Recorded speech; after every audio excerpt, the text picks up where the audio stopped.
Muy buenas noches, tengan todos ustedes bienvenidos a Memorial del 2024.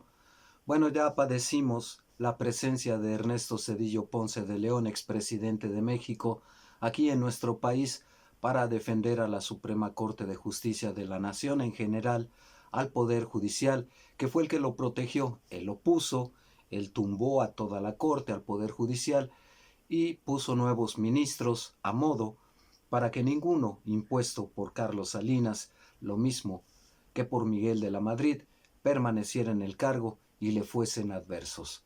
Era una batalla, poniéndolo en contexto a las nuevas generaciones, era una batalla entre el expresidente que pretendía un maximato, Carlos Salinas de Gortari, y Ernesto Zedillo, que dicen era eficientísimo para cargar las maletas como asesor de muchos funcionarios, pero que no tenía la estatura para ser mandatario de la nación. Ya le han hecho el recuento de todas las calamidades que ha dejado en el país con respecto a las matanzas de indígenas, mujeres embarazadas, el FOBAPROA, que no vamos a terminar de pagar en varias generaciones, en fin, privatizaciones a diestra y siniestra, la industria eléctrica, los ferrocarriles, ni hablar. Aprovecho para enviar un afectuoso saludo a quienes nos hacen el favor de escribirnos y muy en particular al Laberinto Azul, que siempre está pendiente de nosotros. Un caluroso abrazo, un afectuoso saludo, porque hacía un comentario que a mí me ha recordado esta cantaleta de las oposiciones de que Andrés Manuel López Obrador está terminando con la democracia y cuestiona, como cuestionamos muchos, Laberinto Azul, en el sentido de ¿y antes cuándo tuvimos democracia? Y extendería su comentario, creo que él también lo piensa igual, ¿y cuándo el Poder Judicial ha sido independiente? Entonces, cuando era mangoneado por el presidente en turno, nadie levantaba la voz, porque todos eran esa clase privilegiada, tanto el poder político como el económico eran favorecidos por la corte, los empresarios nacionales y extranjeros y la clase política del país.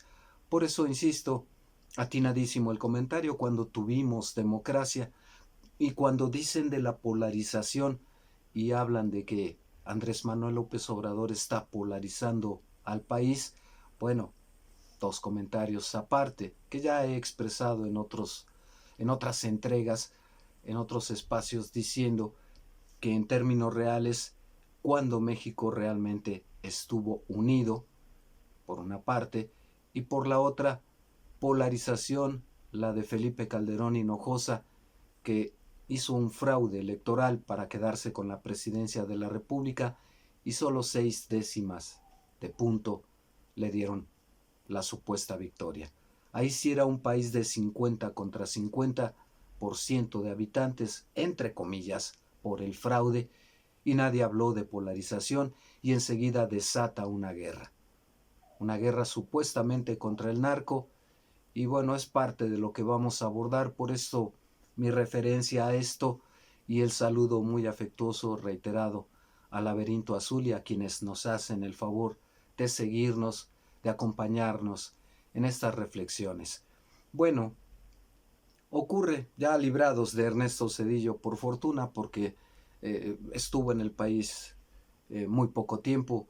El hecho de que viva en Estados Unidos quiere decir mucho para nosotros, y de que incluso Cortes en Estados Unidos, el Departamento de Estado, lo haya librado de un juicio internacional por crímenes de lesa humanidad, ya nos dice el tipo de persona que es, y quien haya revisado la prensa el día de hoy se dará cuenta cómo Carlos Salinas de Gortari le manda algunos recaditos para recordarle su pasado y de que ese pleito entre esa clase política deleznable que se mataba entre sí, Colosio, José Francisco Ruiz Massieu y también incluso un hermano de Carlos Salinas de Gortari, crímenes que nunca se aclararon, nunca se van a aclarar, pero nos queda a nosotros muy en la mente el hecho de que entre esa clase política, no solo de esa época, sino de las postrimerías de la revolución,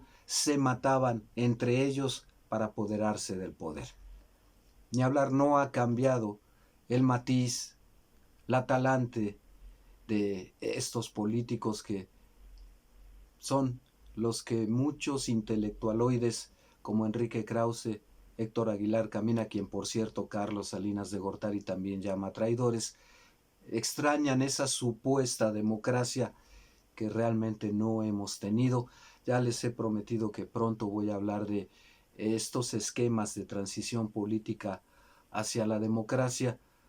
Un muy prestigiado analista, Guillermo O'Donnell, hace un estudio no solo en Europa, sino muy particularmente en América Latina. Es un volumen bastante grande, amplio, en el que explora los modelos en los que habla del desgaste de un régimen autoritario y cuáles han sido los caminos en la transición, cuántos han abortado en el proceso, cuántos se han consumado y sin embargo viene una contraola autoritaria de la derecha para recuperar el poder, y creo que es lo que estamos viviendo en México, pero lo voy a abundar en futuras entregas. Es interesantísimo porque debemos estar preparados y no asombrarnos de esta contraola de la derecha que muchas veces es beligerante para tratar de recuperar el poder.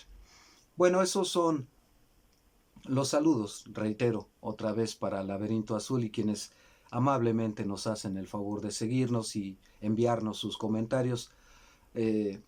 Son todos bienvenidos, como siempre les digo, a pesar de los insultos y las diatribas, son bienvenidos. Nos permite ver, a final de cuentas, cómo pensamos cada uno de nosotros, y la manera de expresarlo también dice mucho del interlocutor. Así es que, bueno, hechos los saludos y los abrazos enviados, aparecen por ahí no solo Ernesto Zedillo, sino una supuesta carta de puño y letra enviada por García Luna a la opinión pública, afirmando que el presidente Andrés Manuel López Obrador recibió dinero del narcotráfico.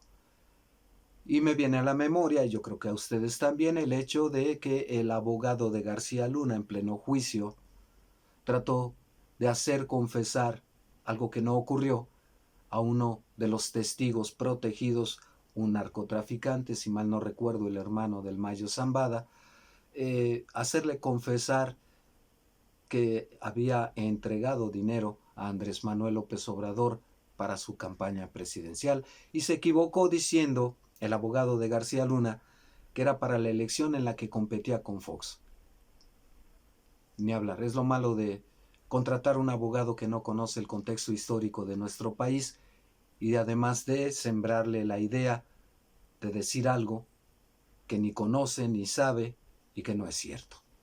Naturalmente, el narcotraficante, testigo protegido en contra de García Luna, lo desmintió y dijo que eso nunca ocurrió, que sí envió dinero para campañas, pero de otros presidentes, y sabemos que no ha habido otros presidentes más que del PRI y del PAN.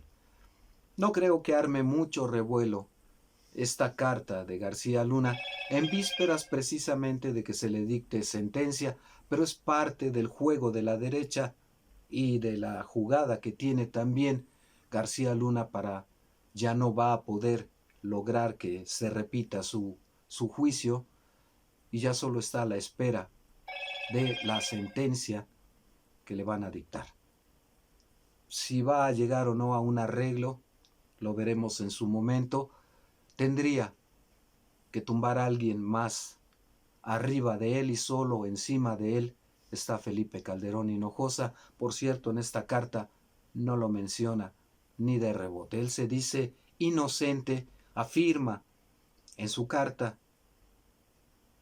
que incluso es el gobierno mexicano quien le aporta pruebas a la Fiscalía norteamericana y que no presenta las grabaciones que decía tener, y a cambio sí dice que hay grabaciones de Andrés Manuel López Obrador recibiendo los recursos del narcotráfico, y tampoco presenta ni las grabaciones, ni siquiera audios, y creo que se están pareciendo cada vez más tanto García Luna como Anabel Hernández. Parte de la jugada. No es difícil adivinar que detrás está la DEA, que le quiere enviar un recuerdito a Andrés Manuel López Obrador antes de que se vaya, en represalia de que ha sido el primer presidente que pone orden en torno a las incursiones dentro de lo que cabe, por lo menos en lo formal, las incursiones de los cuerpos de seguridad norteamericanos en el país. Bueno, esto me parece a mí que no va a funcionar. Ya no va a funcionar que ya el jueves próximo se aprueban otras iniciativas de reformas constitucionales, las que tienen que ver, por una parte, con la Guardia Nacional, con la ley indígena y para las personas afrodescendientes en México. Urgentes, necesarias, indispensables, y otra vez les va a pasar la aplanadora a las oposiciones que todavía no terminan de reaccionar con el golpazo de la reforma al Poder Judicial Federal. Por allí también están pendientes los intentos de frenar esa reforma al Poder Judicial mediante estrategias pseudo-legales. No hay mecanismo alguno para revertirlas. Ellos dicen que no están impugnando la reforma, sino el procedimiento, el proceso legislativo. Eso sí es impugnable, pero no tratándose de una reforma constitucional, sobre todo porque se cumplieron, fue muy cuidadoso ahora sí Morena, en cuidar los plazos, los tiempos, y si la oposición no estaba enterada de que lleva más de un año discutiéndose eso, responsabilidad suya. Ni hablar. No van a poder frenarlo como estas que se avecinan y aguardan 19 reformas constitucionales más en las que van a aplastar al enemigo. ¿Cuánto tiempo le falta tanto al PRI como al PAN para entender su realidad? Quien la tiene más peligrosa todavía es Acción Nacional. Ya les he comentado que tiene un frágil número de militantes para conservar el registro, porque así le conviene a Marco Cortés y a los dueños del PAN.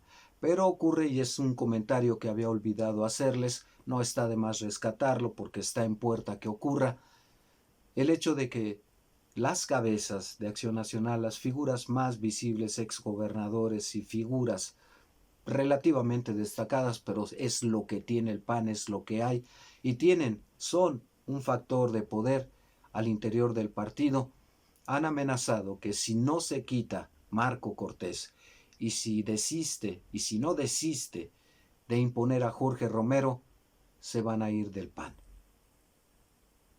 Y son algo así como 20,000, 50,000 personas las que necesitan irse del PAN para que pierda su registro. Y la derecha es así también, en muchos sentidos. Si el partido no es para mí, que no sea para nadie. Están dispuestos a acabar con el partido con tal de un reparto nuevo del poder al interior del PAN. Alito la tiene más fácil porque a final de cuentas es cierto que el INE rechazó su proceso de eternizarse en el poder, pero pues puede dejar un incondicional. Ya pasados los tiempos, puede convocar a otra sesión para renovar la dirigencia nacional y volverse a reelegir sin mayor contratiempo para sus objetivos, pero el hecho es que también muchísimos priistas que no ven futuro ahí están desertando del partido y cavando su tumba de cara a las próximas elecciones, cuando empiecen a perder el registro en los estados, como le ocurrió al PRD, para eventualmente perderlo a nivel nacional. Bueno, en síntesis, la entrega de hoy. A final de cuentas, los intentos tanto de Zedillo como de García Luna no son más que mediáticos y no tienen la más mínima credibilidad. El hecho de que sigan pregonando de que se está perdiendo la democracia en México, pues realmente nunca la hemos tenido. Y es un absurdo el hecho incluso de plantear que se pierde la democracia por elegir a un poder que se había mantenido monolítico, como es el Poder Judicial, y finalmente el hecho de que las oposiciones otra vez van a ser arrasadas con las siguientes reformas constitucionales a temas, tópicos que son trascendentales para la vida nacional. Así es que, triste destino para el PAN, que corre incluso el riesgo de desaparecer si no hay un arreglo interno, si Marco Cortés y Jorge Romero no son capaces de negociar con la oposición que ha surgido al interior del propio blanquiazul en la disputa por el partido. Está en sus manos. La verdad es que no le veo mucho futuro a Acción Nacional en esos términos.